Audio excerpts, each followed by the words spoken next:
चौथा स्तंभ देश का मीडिया। उत्तर प्रदेश के अंदर आप देखती हैं कि अगर नमक रोटी मिड डे मील में दिखाता है तो उसके ऊपर FIR हो जाती है। IAS IPS के ऊपर आप धमकाते हैं, जजेस के फ़ोन टैप करते हैं। यानी सत्ता का दुरुपयोग कैसे हो सकता है जब आप इस पे कराएंगे तो जाहिर सी बात है कभी आप वोट चोरी करेंगे, कभी अडानी के लिए दलाली करने का काम करेंगे। तो भारतीय जनता पार्टी सत्ता में बनी है, इसका ये पैमाना नहीं है कि वो सब कुछ अच्छा करने का काम कर रही है। बड़े पैमाने में हिंदुस्तान के अंदर अलग अलग राज्यों में वोट काटे गए। महाराष्ट्र के अंदर, दिल्ली के अंदर वोट चोरी और बहुत बड़ा घोटाला बिहार के अंदर चल रहा है। तो इसका ये मतलब नहीं है कि भारतीय जनता पार्टी हिंदुस्तान के अंदर अच्छी सत्ता बनाई हुई है। ये जरूर है कि उन्होंने सत्ता का दुरुपयोग करके हिंदुस्तान पे एक तरीके से कब्जा कर रखा है। देश के प्रधानमंत्री अपनी कई सभाओं में पूर्व कह चुके हैं कि ईडी CBI स्वतंत्र है। विपक्ष जानबूझ के आरोप लगाता है वो स्वतंत्र है, अपना कार्य कर रही है। विपक्ष कहीं ना कहीं जो भ्रष्टाचार से निपटे इसलिए वो डरता है और उसको हमारे सहयोग में बनाता है। तो भारतीय जनता पार्टी के जो सर्वे सर्वा नरेंद्र मोदी जी, उनको बताना चाहिए कि छगन भुजबल के मामले में जब ईडी ने केस दर्ज किया और वही छगन भुजबल जब 2 साल जेल के अंदर रहा, जैसे ही भारतीय जनता पार्टी में शामिल हुआ तो सारी केस खत्म कर दिया ईडी द्वारा। हेमंत बिश्व शर्मा जो असम के मुख्यमंत्री हैं, जब भारतीय जनता पार्टी में नहीं थे तो यही भाजपा चिल्ला चिल्ला के कहते थे ये तो वाटर घोटाले का आरोपी, ये तो वाटर घोटाले का आरोपी है। और भाजपाइयों ने गली गली पर्चा बांटा। तो जैसे ही वो भारतीय जनता पार्टी में शामिल हो पाक साफ हो गया। नारायण राणे, शुभेंदु अधिकारी, छगन भुजबल, मुकुल, न जाने कितने ऐसे नेता हैं जब वो विपक्षी दलों में थे तो उनके ऊपर ईडी और CBI की कार्रवाई होती है, और जैसे ही वो भारतीय जनता पार्टी में शामिल होते हैं तो उनकी कार्रवाई खत्म हो जाती है। तो भारतीय जनता पार्टी की ईडी और CBI तोता और मैना है, बंद पिंजरे की तोता और मैना। ये बात हम नहीं कह रहे, सुप्रीम कोर्ट की टिप्पणी है। तो ये बात तो मुझे लगता है देश का बच्चा बच्चा जानता है कि सत्ता का दुरुपयोग करना कोई अगर सीखना है तो भारतीय जनता पार्टी से सीखना। सभी पत्रकार साथियों को मेरा नमस्कार। दिल्ली के अंदर आम आदमी पार्टी के प्रदेश के अध्यक्ष भाई सौरभ भारद्वाज जी के यहाँ आज सुबह सुबह ईडी ने छापा मारा, और ईडी की रेड क्यों हुई है इसको लेकर हम लोग यहाँ पर प्रेस वार्ता कर रहे हैं। आपको पता है कि कल सुबह से लेकर देर रात तक सिर्फ एक चर्चा हिंदुस्तान के अंदर चल रही थी कि देश के प्रधानमंत्री नरेंद्र मोदी जी की जो डिग्री है वो डिग्री फर्जी है और फर्जी डिग्री को दिखाया जाना चाहिए।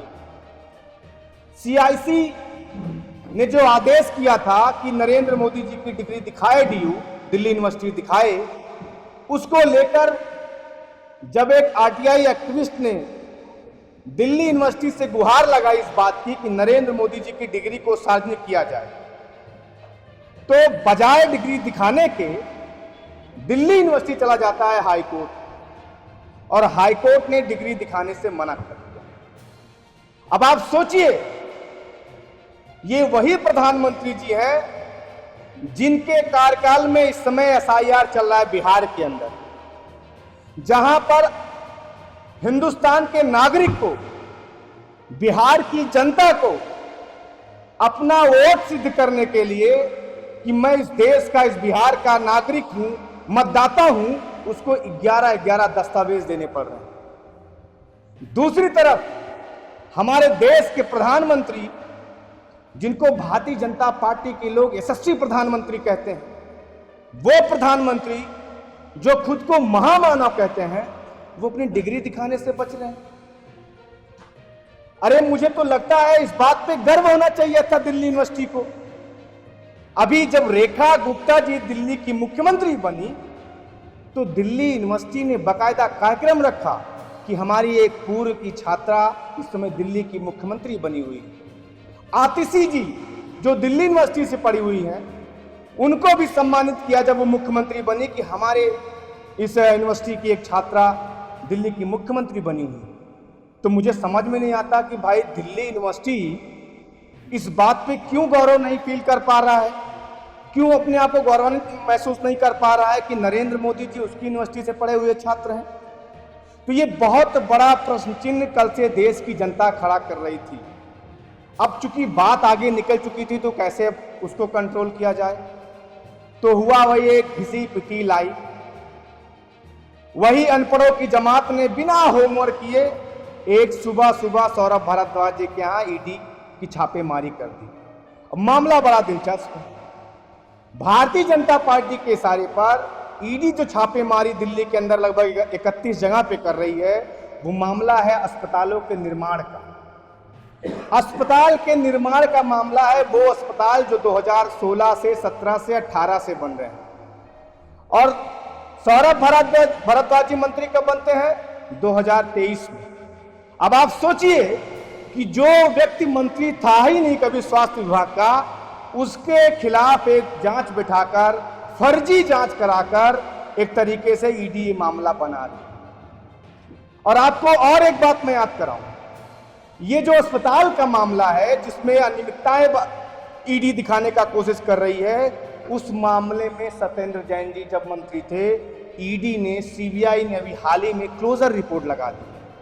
4 साल सत्येंद्र जैन जी को, स्वास्थ्य मंत्री, तत्कालीन स्वास्थ्य मंत्री सत्येंद्र जैन जी को जेल में रखा, और जेल में रखने के बाद 4 साल बाद ईडी और सीबीआई खुद कहती है कि माफ करिए, हमसे गलती हो गई, एक चवन्नी का हिसाब किताब हमारे पास नहीं है इनके खिलाफ। तो एक तरफ इनकी ईडी और सीबीआई क्लोजर रिपोर्ट लगा रही है, और दूसरी तरफ एक फर्जी मामला, फर्जी छापेमारी करके पूरे देश से कैसे ध्यान भटकाया जाए, नरेंद्र मोदी की फर्जी डिग्री से कैसे ध्यान भटकाया जाए, इस पे सवाल चल रहा है। दिखाएगी कि नरेंद्र मोदी जी की डिग्री देखिए क्या है, लेकिन वो तो चले गए हाई कोर्ट। अब आप सोचिए कि कितना दुर्भाग्य इस देश का है कि देश का प्रधानमंत्री नरेंद्र मोदी, जो अपने लिए इतने बड़े बड़े शब्दों का इस्तेमाल करता है, जो सीए एनआरसी की बात करता है कि हिंदुस्तान के लोगों, अल्पसंख्यकों, आपको यहाँ के आप नागरिक हो तो आपको जो है अपनी एक तरीके से सिद्ध करनी पड़ेगी। उनका एक स्टेटमेंट जरूर मैं यहाँ कोट करूंगा। उन्होंने कहा था, मैं फकीर आदमी हूं, झोला उठा के चल दूंगा। अब आप सोचिए, जो आदमी अपनी डिग्री नहीं दिखा रहा है, वो कल को झोले में क्या क्या लेकर जाएगा, ये किसी को पता नहीं। तो आम आदमी पार्टी के ऊपर नरेंद्र मोदी जी, भारतीय जनता पार्टी ने हमारे मुखिया अरविंद केजरीवाल जी के ऊपर छापेमारी की, सत्येंद्र जैन जी के ऊपर छापेमारी की, संजय सिंह जी के ऊपर छापेमारी की, मनीष सिसोदिया जी के ऊपर छापेमारी की, और इतनी सारी ईडी सीबीआई कार्रवाई के बावजूद आज तक एक चवन्नी का हिसाब किताब ईडी और सीबीआई नहीं दे पाई। तो ये बहुत बड़ा प्रमाण है कि आम आदमी पार्टी एक ऐसी पार्टी है जो शुचिता की राजनीति करती है, ईमानदारी की राजनीति करती है, और भारतीय जनता पार्टी दरअसल इससे बौखला के इस तरीके का कृत्य दिल्ली के अंदर कर रही है। हमारे साथ में हमारे अयोध्या प्रांत के अध्यक्ष भाई विनय पटेल जी हैं। मैं चाहूँगा कि वो भी इस विषय पर अपनी बात रखेंगे। आप सभी पत्रकार साथियों को नमस्कार। आप लोग जिस प्रकार से देख रहे हैं, हमारे यहाँ अवध में एक कहावत है, समय समय का खेला है, कभी तेरा है कभी मेरा है। अरविंद केजरीवाल जी के ऊपर सीबीआई की छापे, ईडी के छापे, सांसद संजय सिंह जी के ऊपर ईडी के छापे, सीबीआई के छापे, मनीष सिसोदिया जी के ऊपर ईडी के छापे, सीबीआई के छापे, सत्येंद्र जैन के ऊपर ईडी के छापे, सीबीआई के छापे, और आज सौरभ भारद्वाज जी के ऊपर ईडी और सीबीआई के छापे।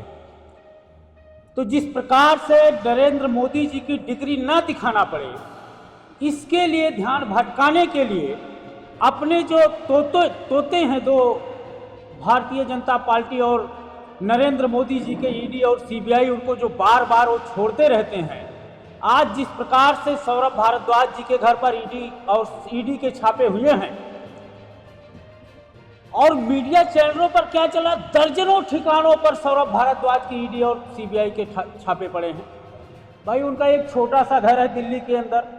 मनीष सिसोदिया जी के घर पे आपने छापा मारा, आपको झुंझुना तक नहीं मिला। संजय सिंह जी के ऊपर आपने ईडी और सीबीआई के छापे मरवाए, 6-6 महीने आपने जेल में रखा है, आपको कुछ नहीं मिला। और ये सब जो आप हरकत कर रहे हैं, उस वक्त तो आप इसलिए कर रहे थे कि आम आदमी पार्टी दिल्ली में जो अपने शिक्षा और स्वास्थ्य पर काम कर रही है, उस पर ना कर पाए। लेकिन आज आपने ये काम इसलिए किया कि नरेंद्र मोदी जी की, देश के यशस्वी प्रधानमंत्री जी की डिग्री ना दिखाने पड़े। ये पूरे दुनिया में इस देश के सबसे बड़े लोकतांत्रिक देश को शर्मिंदा करने का काम कर रहे हैं। एक नॉर्मल सा आदमी भी, यहाँ पर तमाम पत्रकार साथी बैठे हैं, अगर मैं आपसे पूछूंगा कि आप इंटर पास हैं तो आपको कोई दिक्कत नहीं होगी। आप कहेंगे भैया ये देखिए मैं इंटर पास हूँ, यहाँ से हमने इंटर किया है और मेरा 76%, 52%, 55% रिजल्ट आया है। मैं बड़े गर्व से साथ कहता हूँ मैंने बीए किया है, बैचलर ऑफ आर्ट्स से अपनी ग्रेजुएशन की डिग्री की है। तो प्रधानमंत्री जी को इतना शर्म क्यों आ रहा है डिग्री दिखाने में? या तो वो कहते हैं कि मैं झूठ बोल रहा हूँ, मैं पढ़ा लिखा आदमी नहीं हूँ। अगर आप ये कहते हैं कि मैं झोला उठा के चला जाऊंगा, फकीर आदमी हूँ, तो आपको अपने आप को अनपढ़ आदमी कहने में क्या दिक्कत है? और अगर आप अनपढ़ नहीं हैं तो इस देश के सामने आपको आना चाहिए, अपनी डिग्री दिखानी चाहिए। अगर आपको ऐसा लगता है, मैं कहता हूँ देश के सभी राजनीतिक दलों के जितने बड़े नेता हैं सबकी डिग्री आप मांगिए। आप अरविंद केजरीवाल जी की डिग्री मांग लीजिए, आप संजय सिंह जी की डिग्री मांग लीजिए, अखिलेश यादव जी की डिग्री मांग लीजिए, लेकिन आप ये हिम्मत क्यों नहीं कर पा रहे हैं? क्योंकि जो आपका झूठ का पुलिंदा जिसके ऊपर चढ़कर आप पिछले 10 साल से हिंदुस्तान की सत्ता में बने हुए हैं, उसका पोल खुल जाएगा। लेकिन ये होने वाला नहीं है। आप जितने ईडी और सीबीआई के छापे आम आदमी पार्टी के ऊपर मरवा रहे हैं, आप मरवाते रहिए। सत्येंद्र जैन जी जिस प्रकार से कई केसों में बरी हुए हैं, आने वाले दिनों में आम आदमी पार्टी का एक एक नेता हर केस में बरी होगा, क्योंकि आम आदमी पार्टी एक आंदोलन से निकली हुई पार्टी थी और हमारा जो विजन था एक ईमानदारी की राजनीति, शिक्षा और स्वास्थ्य पर राजनीति, वो चलता रहेगा। और हमारे साथ मनोज मिश्रा जी हैं, मैं चाहूँगा कि 2 मिनट आप अपनी बात करें। हमारे वंशराज भैया जी और विनय पटेल जी को धन्यवाद। आम आदमी पार्टी दिल्ली में सत्ता चलाई, शासन किया और उसी दौर में नरेंद्र मोदी जी गुजरात से मुख्यमंत्री होकर के प्रधानमंत्री बनने के दौर में आए।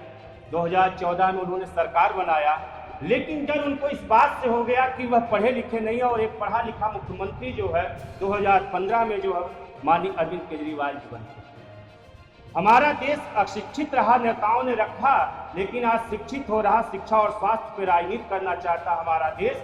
इससे डर करके बीजेपी के लोग नरेंद्र मोदी जी अपनी डिग्री नहीं दिखा रहे। हमारी जब पार्टी की बात होती तो हम बड़े गर्व से कहते हैं कि हमारा नेता पढ़ा लिखा नेता है। सारे नेता हमारे पढ़े लिखे हैं। जब टिकट देने की बात आती तो वरीयता दी जाती है कि हम पढ़े लिखे लोगों को टिकट देंगे, ईमानदार लोगों को टिकट देंगे। लेकिन भाजपा बीजेपी के लोग ये कभी नहीं देखते हैं। वो केवल ये देखते हैं कि कौन कितने अधिक कट्टर हिंदुत्व का भोजन परोस सकता है, कौन कितना हिंदू मुस्लिम अधिक कर सकता है। इसमें हो सकता है हिंदू मुस्लिम करने में नरेंद्र मोदी जी आगे हों, लेकिन इस देश को यदि कोई चला सकता है तो माननीय अरविंद केजरीवाल जी हैं, उनकी टीम है। इसलिए पूरे बीजेपी के लोग डरे हैं, एक एक नेताओं को सीबीआई ईडी भेजते हैं। हमारे जो छोटे नेता यहाँ उत्तर प्रदेश के नेता हैं, उनके यहाँ भी सीओ को भेज देते हैं, दरोगा को भेज देते हैं। जिस दिन डर लगने लगेगा उनसे उत्तर प्रदेश से, उस दिन यहाँ भी सीबीआई ईडी आने लगेगी। आम आदमी पार्टी का हर कार्यकर्ता, हर नेता तैयार रहता है इनके सीबीआई से और ईडी से लड़ने के लिए। हम अपनी बात को यहीं पर रखते हैं, समाप्त कर।